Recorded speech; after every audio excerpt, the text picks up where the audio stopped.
លោកអ្នកបងប្អូនធ្លាប់បានមកលេងផ្សាររំដួលបារីវិលលៀមហើយនៅ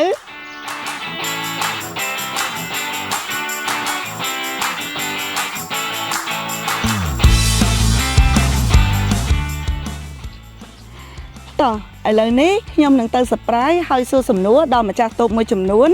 ថាតើគាត់មានចំណាប់អារម្មណ៍បែបណាចំពោះផ្សាររំដួលរបស់យើងជំរាបសួរអ៊ំចាអូនចាសុខសប្បាយអ៊ំសុខសប្បាយទេអ៊ំ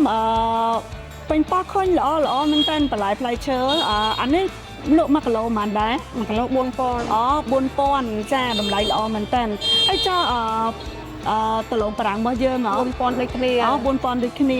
ល្អមែនតើអ៊ំបច្ចុប្បន្នអ៊ំមានម៉ួយជាប្រចាំនៅតែអ៊ំមាននៅតាមភូមិអូនអូចាជួយទិញចាជាប្រចាំហ្មងពួកគាត់មកទិញហ្មងណាចាហើយអ៊ំលក់នៅនេះរយៈពេលប៉ុន្មានឆ្នាំដែរលក់3ឆ្នាំហើយអូនអូ3ឆ្នាំហើយអ៊ំណាយូរគួរសមអញ្ចឹងមានម៉ួយច្រើនហើយចាអញ្ចឹងលោកអ្នកបងប្អូនបើសិនជាលោកអ្នកបងប្អូនមានតម្រូវការជាមួយនឹងបន្លែត្រីសាច់ទាំងអស់នេះដែលលោកអ្នកបងប្អូនចង់ស្ងោរចង់ឆាឬក៏ត្រូវការបន្លែស្រស់លោកអ្នកបងប្អូនអាចអញ្ជើញមកកាន់ផ្សាររំដួលដែលនៅប្លុកទីតាំងសើមរបស់យើងដែលយើងមានលក់គ្រប់ប្រភេទនៃត្រីបន្លែសាច់ចា